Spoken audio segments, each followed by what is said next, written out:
Hello students, मैं सौरभ और आज आपका फिर से स्वागत करता हूं आपके प्यारे से YouTube channel Saurabh science world में। आज मैं फिर से आप लोग के लिए लेकर आया हूं क्लास 10th की फिजिक्स के इलेक्ट्रिसिटी चैप्टर का पार्ट नंबर 4। आज के इस लेक्चर में हम बात करने वाले हैं ओम्स लॉ के बारे में। तो ओम्स लॉ क्या होता है, उसको किसने दिया था? ओम्स लॉ को एक जर्मन फिजिसिस्ट जिनका नाम था जॉर्ज ओम ने दिया था। यहाँ पर हम बात करेंगे कि ओम्स लॉ होता क्या है, इसको हम डिटेल में देखने वाले हैं। चलिए एक एक करके हम देखते हैं। सबसे पहले जॉर्ज ओम ने दिया था ओम्स लॉ को, ठीक है। और इनका जो लॉ है ये पब्लिश हुआ था डॉक्यूमेंट में 1827 में ये पब्लिश हुआ था। इसका हम स्टेटमेंट देखने वाले। स्टेटमेंट क्या था, इन्होंने क्या कहा था इसके बारे में और उसका मैथमेटिकल एक्सप्रेशन क्या होता है। यहाँ पर जो स्टेटमेंट है ये बताता है पोटेंशियल डिफरेंस और इलेक्ट्रिक करंट के बीच के रिलेशनशिप को, ठीक है। इंट्रोडक्शन ऑफ रेजिस्टेंस, यहां पर जब इसके हम रिलेशनशिप की बात करेंगे तो यहाँ पे एक नया टर्म इंट्रोड्यूस होगा जिसको हम बोलेंगे रेजिस्टेंस। रेजिस्टेंस क्या होता है उसको भी यहाँ पर हम देखने वाले हैं। रेजिस्टेंस का मैथमेटिकल एक्सप्रेशन के अकॉर्डिंग क्या डेफिनेशन होती है और नॉर्मल क्या डेफिनेशन होती है, उन दोनों को यहाँ पर देखने वाले हैं। यूनिट ऑफ रेजिस्टेंस, रेजिस्टेंस की यूनिट क्या होती है, क्योंकि अभी तक हमने पोटेंशियल डिफरेंस की यूनिट और इलेक्ट्रिक करंट की यूनिट के बारे में जान लिया है। आगे हम देखेंगे पोटेंशियल डिफरेंस और इलेक्ट्रिक करंट के बीच का ग्राफ कैसा यहाँ पर बनने वाला है अकॉर्डिंग टू ओम्स लॉ। तो चलिए एक एक करके हम देखते हैं। चलिए अकॉर्डिंग टू ओम्स लॉ क्या बोलता है स्टेटमेंट ये, ठीक है। अकॉर्डिंग टू ओम्स लॉ, ठीक है, at constant temperature, at constant temperature the electric current flowing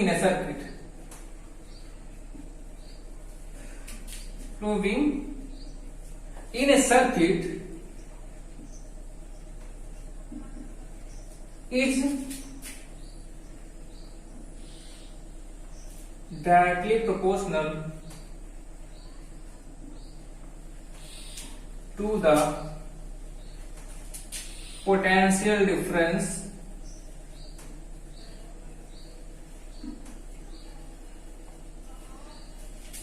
across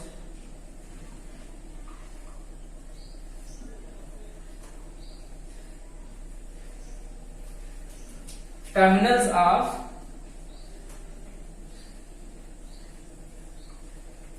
conductors. तो चलिए इसको एक फिगर से देख लेते हैं। हमने बोला कि कंडक्टर है, ये पॉइंट ए है और ये पॉइंट बी है, ठीक है।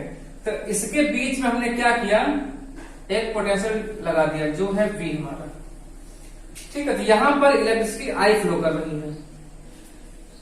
यहां पे सिंपली ये बोला गया कि जो इलेक्ट्रिक करंट हमारे सर्किट में फ्लो कर रही है वो डायरेक्टली प्रोपोर्शनल है potential difference across its terminal. मतलब टर्मिनल के बीच में जितना पोटेंशियल डिफरेंस होगा उसी के अकॉर्डिंग हमारी इलेक्ट्रिसिटी फ्लो करेगी। अकॉर्डिंग टू स्टेटमेंट क्या है, I directly proportional to V हो गया हमारा, समझ रहे हैं। इसको हम एज इट इज ऐसे भी लिख सकते हैं, V directly proportional to I। अब क्या है, ध्यान से देखिए, यहां पर जब हम प्रोपोर्शनलिटी साइन को हटाते हैं तो आ जाएगा इक्वल और I मल्टीप्लाइड बाई R। यहां पर R क्या है, R is the proportionality constant which is called resistance. V क्या है, यहां पर आपका पोटेंशियल डिफरेंस होता है, ठीक है। और आपका I क्या है, I आप जानते हैं इलेक्ट्रिक करंट होता है। बट यहां पर नया टर्म इंट्रोड्यूस हुआ है जो कि है आपका R है हमारा रेजिस्टेंस। और इस इक्वेशन में अगर हम देखें तो ये हमारा प्रोपोर्शनलिटी कांस्टेंट होता है। ये हमारा क्या है, प्रोपोर्शनलिटी कांस्टेंट होता है।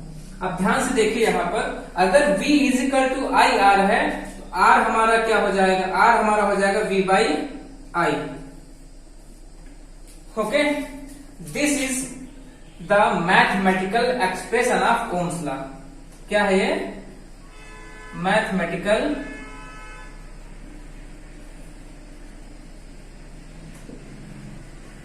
Expression of Ohm's law. चलिए यहां पर देख लेते हैं इसको।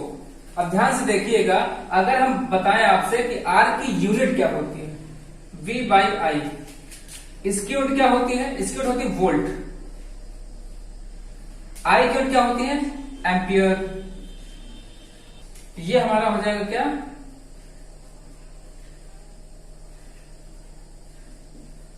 वोल्ट पर एम्पियर। अगर इसी को हम, ठीक है, क्या लिखे? सिंबल्स के फॉर्म में लिखो तो यही चीज हम लिख सकते हैं वोल्ट पर एम्पियर, या फिर यही चीज हो जाएगी वोल्ट एम्पियर इनवर्स। ओके, अब यहां पर एक चीज समझने वाली है, जो वोल्ट पर एम्पियर है, ठीक है, this is commonly called ohm. This is commonly called ohm. And ohm का सिंबल क्या होता है? ओम का सिंबल हमारा होता है ये है हमारा ओम का सिंबल। समझ गए? मिटा दे इसको। चलिए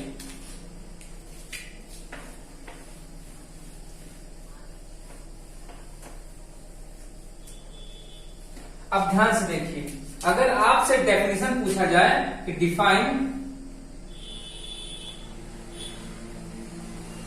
1 ohm resistance, define 1 ohm resistance, ध्यान से देखिए, if there are 1 volt potential difference, आप फुल फॉर्म लिखिएगा, ठीक है, across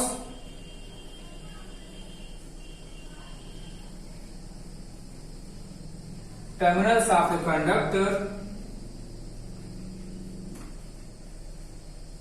and in conductor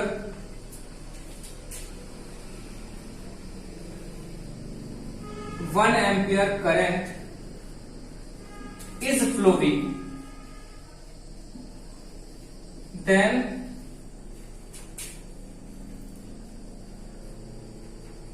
the resistance of conductor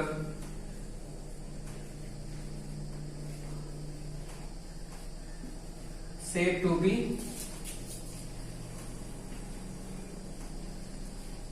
1 ohm. This is the basic and conceptual definition of 1 ohm resistance.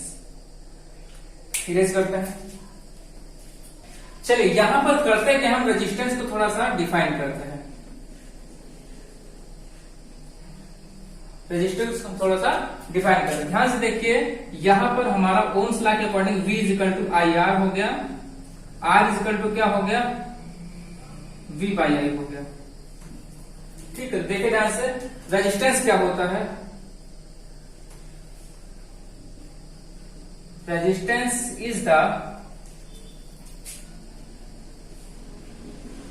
Ratio of potential difference across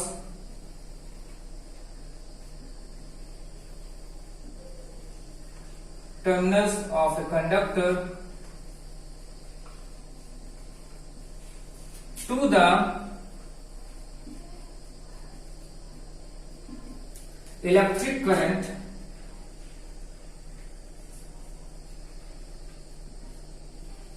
flowing through it.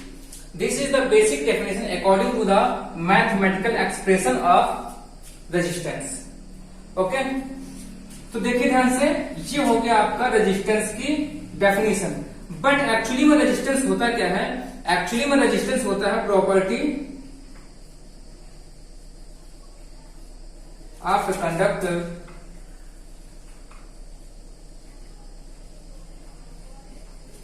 due to which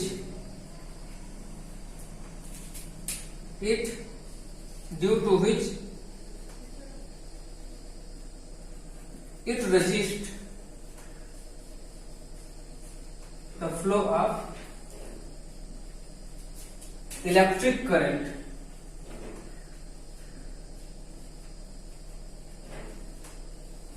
through it.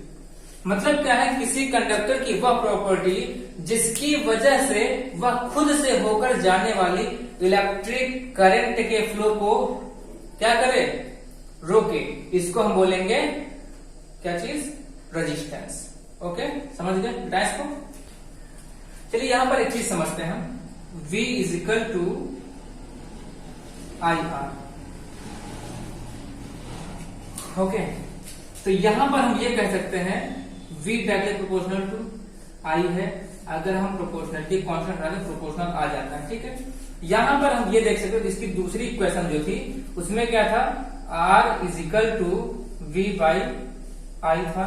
इसको हम ऐसे भी लिख सकते हैं, ठीक है। क्या लिख सकते हैं, R directly proportional to 1 by I, या फिर यही इक्वेशन हमारी हो जाती है I directly proportional to 1 by R।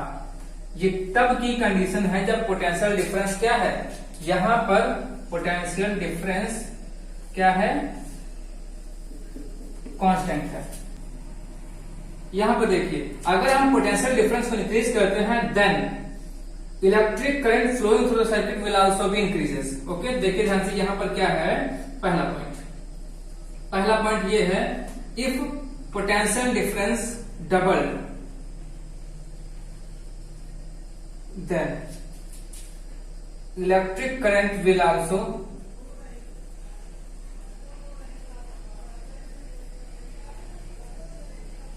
Double. यहां पे स्पेलिंग से निकल लीजिए डबल, ठीक। मीन्स सेकंड पॉइंट हो गया, if potential difference halved then electric current flowing through circuit will answer to be halved. Halved मतलब हाफ हो जाएगा, ठीक है। अगला क्या है, ये हमारा इस इक्वेशन से आया है। इस इक्वेशन देखिए क्या मिलेगा हमको, इस इक्वेशन से ये पता चल रहा है, अगर हम इस क्वांटिटी को इंक्रीज करेंगे तो ये डिक्रीज होगी, और इसको इंक्रीज करेंगे तो ये डिक्रीज होगी। इसका मतलब ये है, if resistance double then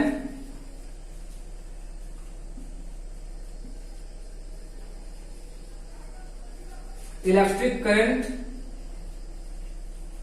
halt। दूसरा क्या, अभी हमने रेजिस्टेंस को डबल कर दिया, अब क्या करना है, रेजिस्टेंस को हाफ करना है। इफ रेजिस्टेंस halt then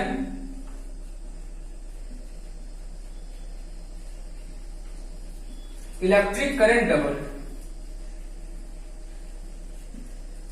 मतलब ये है कि रेजिस्टेंस को अगर हाफ करेंगे तो इलेक्ट्रिक करंट डबल हो जाएगी, और रेजिस्टेंस को अगर हम डबल करेंगे तो इलेक्ट्रिक करंट हाफ हो जाएगी।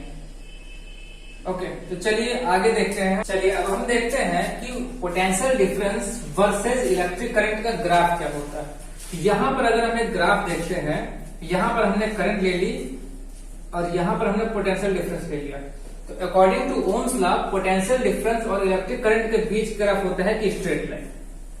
ओके, पोटेंशियल डिफरेंस और इलेक्ट्रिक करंट के बीच का जो ग्राफ होता है वो होता है हमारा straight line. You know very well V by I is equal to R, जो कि कांस्टेंट होता है। यहां पर ये जो आपका स्लोप है ये हमारे रेजिस्टेंस को शो करता है, ठीक है। तो ये क्या है, आप देखिए ध्यान से, यहां पर हमने वोल्टेज लिया और यहां पर ये करंट है आपकी। जैसे ही हमने वोल्टेज इंक्रीज किया, देखिए ध्यान से, करंट भी इंक्रीज हो गई। वोल्टेज को जैसे हमने इंक्रीज किया, यहां पर हमारी करंट भी इंक्रीज हो गई। तो ये शो करता है कि पोटेंशियल डिफरेंस और इलेक्ट्रिक करंट के बीच का जो ग्राफ है यहाँ पर वो होगा एक स्ट्रेट लाइन। ओके, चलिए देखते हैं इसी कॉन्सेप्ट के बेसिस पे एक क्वेश्चन। चलिए देखिए क्वेश्चन क्या है, if 2 ampere current is flowing through a circuit having 5 volt potential difference across its terminal, calculate resistance. You know very well, according to Ohm's law, V is equal to I R. Then we have to calculate resistance तो हम क्या कर लेंगे, R is equal to V by I कर लेंगे, और यहां पर हम क्या करेंगे, पोटेंशियल डिफरेंस और इलेक्ट्रिक करंट की वैल्यूज को पुट करेंगे जो कि हमको दी गई है। पोटेंशियल डिफरेंस हमारा हो गया 5 वोल्ट और इलेक्ट्रिक करंट हमारी है 2 एम्पियर जो कि हमको क्वेश्चन में गिवन है। You know very well volt upon ampere is called ohm, इसका साइन होता है ये, ठीक है। 5/2 हमारा होता है 2.5 ओम रेजिस्टेंस। ओके, तो this is the basic concept we have learn and this is the question based on that concept. It's all. मुझे लगता है कि आपको सारे कॉन्सेप्ट समझ आए हैं बहुत बेहतर तरीके से। अगर आप मेरे YouTube चैनल पर नए हैं तो इस चैनल को सब्सक्राइब करिए और प्रेस करिए बेल आइकन को, ताकि मिल सके आपको आने वाली वीडियो सबसे पहले।